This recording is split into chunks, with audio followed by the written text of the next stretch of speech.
تو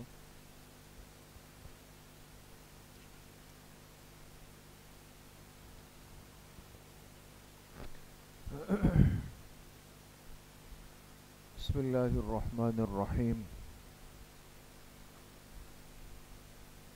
مسائل کی مجلس میں بات چل رہی تھی کہ دوران نماز بعض ایسے کام ہیں، ایسے امور ہیں کہ جن کے کرنے سے نماز ٹوٹ جاتی ہے، اور بعض دفعہ ہمیں اندازہ بھی نہیں ہوتا یا مسئلے کا صحیح علم نہیں ہوتا، اور ایسا محسوس کرتے ہیں کہ شاید یہ کوئی اتنی بڑی بات نہیں ہے یا اس سے نماز کی صحت پر کوئی فرق نہیں پڑا. اس کی مختلف شکلیں، مختلف صورتیں اور مسائل پچھلی 2 مجلسوں میں بیان ہوئی. آج بھی اسی سے متعلق کچھ ضروری مسائل ہیں. ایک مسئلہ فرماتے ہیں کہ تکبیر تحریمہ کہتے وقت لفظ اللہ کے الف کو بڑھا دیا. بہت اہم مسئلہ ہے دوستو، کہ آج کل ہم بس جو لفظ زبان پہ چل پڑا ہے اسی کے ساتھ نماز پڑھ رہے ہیں، کوشش بھی نہیں کرتے. اب تکبیر تحریمہ جس سے نماز شروع ہوتی ہے وہ کیا ہے؟ اللہ اکبر. یہ تکبیر تحریمہ ہے. اب لفظ اللہ کے پڑھنے کا ایک طریقہ ہے جو اس کے قواعد اور اصول کے اعتبار سے. اگر کسی نے لفظ اللہ کے الف کو بڑھا دیا، الف سے مراد کون سا الف؟ شروع والا. یعنی اللہ کے بجائے اس نے کیا پڑھا؟ اللہ اکبر. سمجھ میں آ رہی؟ اللہ اکبر. تو یہ شروع کے الف کو اتنا کھینچ کر پڑھنا، اس سے معنی انتہائی درجے میں بگڑ جاتا ہے، معنی میں فساد آتا ہے، اور اس درجے کا فساد ہے کہ جو نماز کو خراب کر سکتا ہے. اس لیے خیال کرنا چاہیے. اسی طریقے سے اگر کسی نے اللہ اکبر میں لفظ اکبر کے شروع کے الف کو بڑھا کر پڑھا، یعنی کیا پڑھا؟ اللہ اکبر، اللہ اکبر، تو یہ صحیح ہے غلط؟ غلط. الف پر صرف زبر ہے، اکبر. تو اگر کسی نے اکبر پڑھا تو اس سے معنی میں فساد آتا ہے. اسی طریقے سے لفظ اللہ اکبر میں اکبر کی با کو کسی نے بڑھا کر پڑھا، اللہ اکبر، اللہ اکبر، تو یہ صحیح ہے غلط ہے؟ غلط ہے. بات سمجھ گئے؟ تو شروع میں الف کو پڑھائیں، اللہ پڑھیں تو بھی نماز ٹوٹ جائے گی، خرابی آئے گی. اکبر کے شروع کے الف کو بڑھائیں اللہ اکبر تو بھی معنی میں فساد ہے. اکبر کی با کو بڑھائیں اللہ اکبر تو بھی معنی میں فساد ہے. دیکھیں تینوں صورتوں میں نماز پر اثر پڑ رہا. تو اس لیے کم از کم ہم اپنے ان الفاظ پر اتنی محنت اور کوشش ضرور کریں کہ وہ اس حد میں نہ جائے جو نماز کو فاسد کرنے میں داخل ہو جائے. کوشش کہ ہم مکلف ہیں، ہم کرتے رہیں گے، ہم سیکھتے رہیں گے، بناتے رہیں گے. تو ایک تو یہ مسئلہ ہو گیا.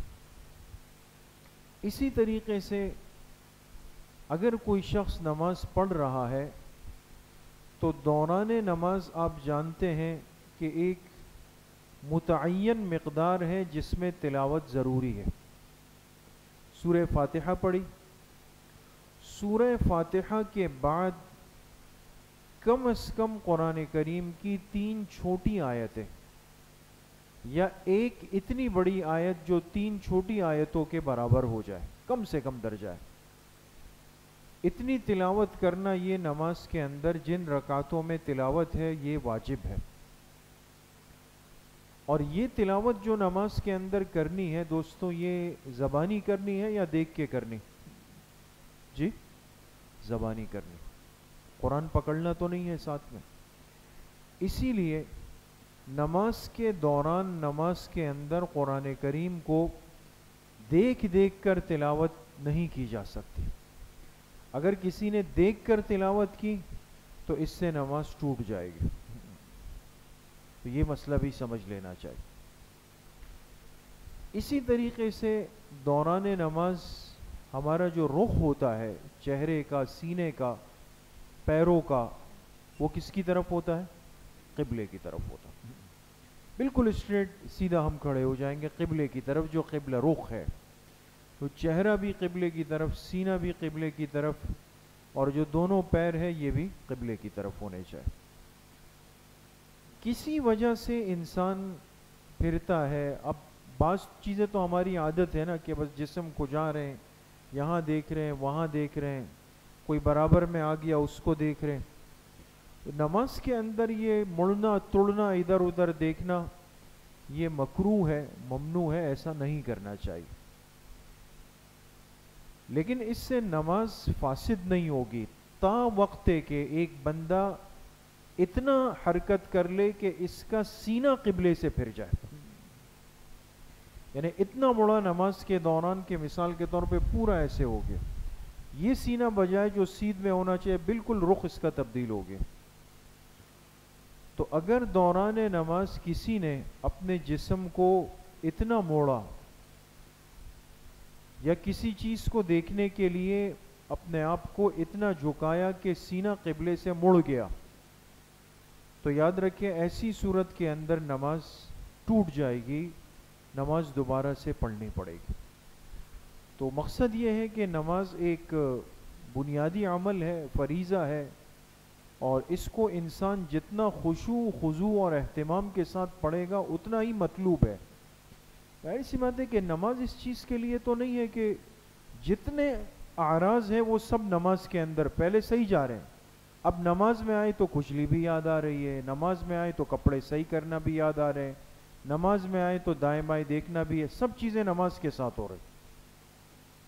خشوع اور خضوع، توجہ، یکسوئی، تقرب اللہ جو مقصد ہے نماز کے وہ تو ہوا ہو گئے، چلے گئے. تو اس لیے اس چیز کا بہت اہتمام ضروری ہے اور اپنا رخ انسان بالکل قبلے کی طرف رکھے. اچھا، اسی طریقے سے اگر کوئی شخص ایک جگہ نماز کے لیے کھڑا ہو گیا، ایک جگہ نماز کے لیے کھڑا ہو گیا، نماز شروع کر دی. ایک تو فرض نماز ہے، اس میں تو ظاہری سی بات ہے کہ آدمی صف میں کھڑا ہے. اب دوران نماز اگر آپ کے آگے کی جگہ آپ کو خالی محسوس ہوئی، بہت غور کیجیے گا، نماز کے دوران آپ کو لگا کہ آگے کی صف میں اتنی گنجائش اور اتنی سپیس ہے کہ میں آگے بڑھ کے تسلی سے میں بھی آ جاؤں گا، یہ جگہ تو خالی بچی ہوئی ہے.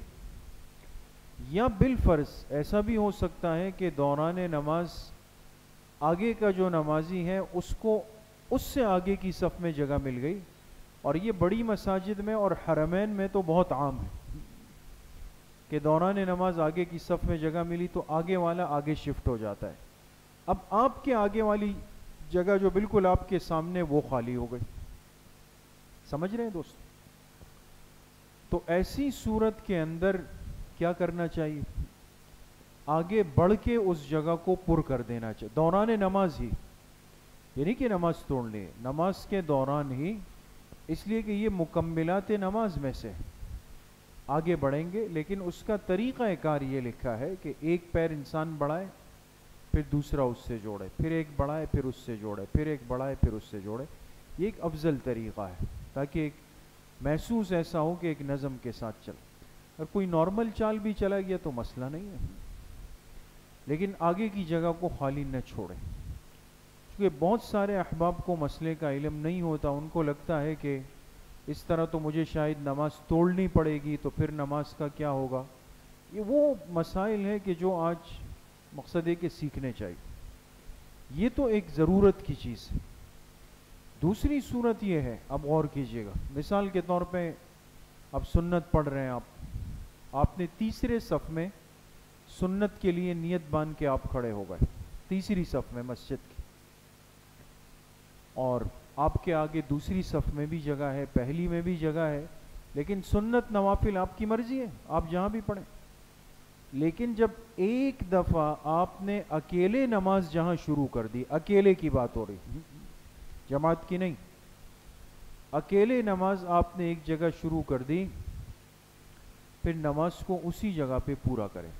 اب دوران نماز خیال آیا کہ چلو اگلی صف میں تھوڑا سا چلے جاتے ہیں، ذرا قدم بھی ہل جائے گا تھوڑا سا، تو اس بیچ میں پھر اجازت نہیں، یہ درست نہیں. اس سے بہرحال اجتناب کرنا چاہیے کہ بلا ضرورت انسان ایک جگہ نماز شروع کرنے کے بعد آگے نہ بڑھے اگر اکیلے نماز پڑھ رہا ہے. اس سے احتیاط و اجتناب کرنا چاہیے. اور اگر پھر بھی کسی نے اس دوران آگے بڑھنے کی کوشش کی اور آگے بڑھ گیا تو نماز ٹوٹے گی نہیں، لیکن کراہیت پیدا ہو جائے گی. لیکن اگر اس بڑھنے میں یہ بڑھ بھی رہا ہے اور دائیں بائیں مڑا اور سینہ قبلے سے مڑ گیا تو اس کی وجہ سے پھر نماز اس کی خراب ہو جائے گی. کچھ بات سمجھ میں آ رہی ہے دوست؟ اچھا جی. اب آگے مسائل کچھ جو ہیں وہ تلاوت، امام کی تلاوت سے متعلق ہے، یہ بھی ہمیں سیکھنا چاہیے.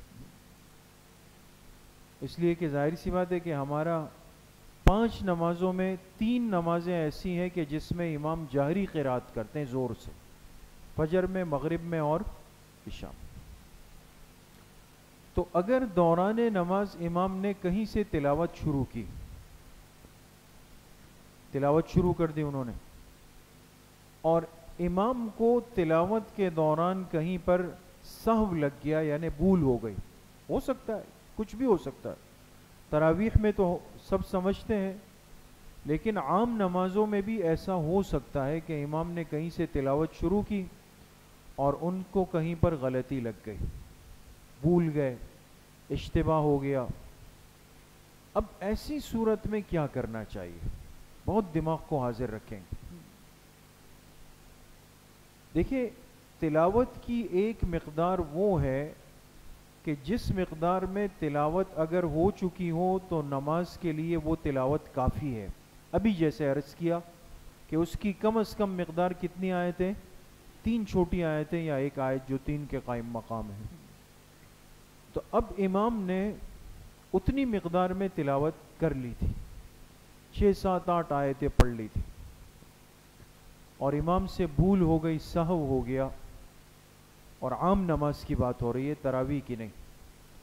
تو ایسی صورت میں خود امام کو چاہیے کہ وہ مقتدی کے یا پیچھے کھڑے ہوئے کسی حافظ صاحب یا مؤذن صاحب کے لقمے کا انتظار نہ کریں، اس لیے کہ اتنی مقدار میں تلاوت ہو چکی ہے کہ جو نماز کے لیے کافی ہے. تو امام صاحب رکوع میں اللہ اکبر کہہ کے چلے جائیں. بات سمجھ گئے؟ دوسری صورت یہ ہے کہ اگر امام نے تلاوت شروع کی لیکن ابھی ایک آیت ہی پڑھی تھی، مثال کے طور پہ انا اعطیناک الکوثر، بھول گئے، انسان ہے، اب اتنی مقدار میں تو تلاوت ہوئی نہیں ہے کہ جس سے فرض ادا ہو جائے، تو امام رکوع میں تو جا نہیں سکتے، تو وہ کھڑے ہو جائیں گے، پیچھے والوں میں سے کسی جو اس صورت جس کو یاد ہو اس کا انتظار کریں گے. تو مؤذن صاحب اگر جانتے ہیں وہ، یا جو سمجھدار حافظ ہیں یا جو بھی صحیح قرآن جانتا ہے، وہ پیچھے سے لقمہ دے دے گا، فَصَلِّ لِرَبِّكَ وَانْحَرْ، مثال کے طور پہ. تو امام اس لقمے کو قبول کر لے گا اور آگے تلاوت کو جاری رکھے.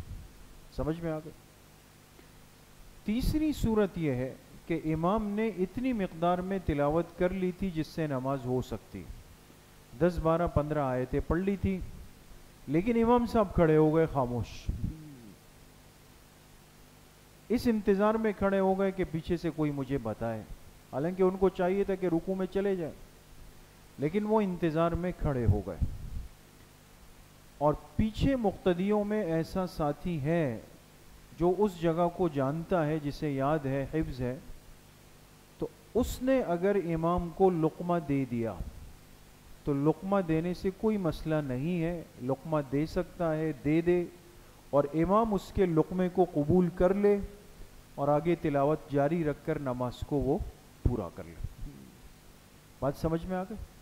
تینوں صورتیں سمجھ گئے دوستوں؟ ایسا کر سکے، اس میں کوئی مسئلہ نہیں ہے۔ لہٰذا کوئی بھی اپنے امام کو عام نمازوں میں لقمہ اور غلطی بتا سکتا ہے، بشرطے کہ اس کو خود صحیح یاد ہو۔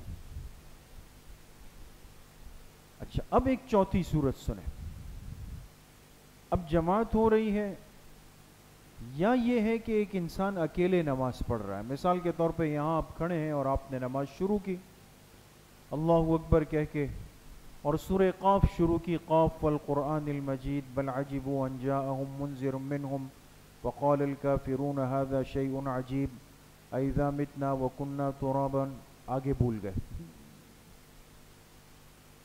بات سمجھ گئے؟ 3 آیتیں ہو چکی ہیں، آپ رکوع میں چلے جائیں۔ اب مسئلہ یہ ہے کہ بجائے آپ کے مقتدی کے ایک ساتھی سائیڈ میں اپنی تلاوت کر رہے تھے، نماز کے باہر اپنا قرآن کھول کے تلاوت کر رہے تھے، انہوں نے دیکھا وہ امام صاحب تو پھنس گئے، جلدی سے انہوں نے وہ پارہ نکالا، سورہ قاف نکالی اور فوراً کہا فقال الکافرون ھذا شیء عجیب۔ بات سمجھ رہے ہیں دوستوں؟ تو پڑھنے والا نماز میں ہے اور غلطی بتانے والا نماز سے باہر ہے، تو اس کی غلطی یہ نماز پڑھنے والا قبول نہیں کر سکتا۔ دونوں کی کیفیت اور حیت کے اندر فرق ہے یہاں پہ۔ لہٰذا اگر داخل صلاۃ نے خارج صلاۃ کی غلطی لے لی، نماز پڑھنے والے نے نماز سے باہر کے شخص کی غلطی کو قبول کر کے آگے نماز پڑھانا شروع کی، نماز فاسد ہو جائے گی، دوبارہ سے شروع کرنی پڑے گی۔ بات سمجھ گئے؟ تو اس لیے بہرحال ان چیزوں کا، ان باتوں کا ہمیں بہت زیادہ خیال رکھنا چاہیے۔ یہ کچھ مسائل تھے، باقی کچھ مسائل اور ہیں انشاءاللہ آئندہ مجلس میں۔ اللہ پاک ہم سب کو صحیح عمل کی توفیق نصیب فرمائے۔ الحمدللہ رب العالمین، والصلاة والسلام۔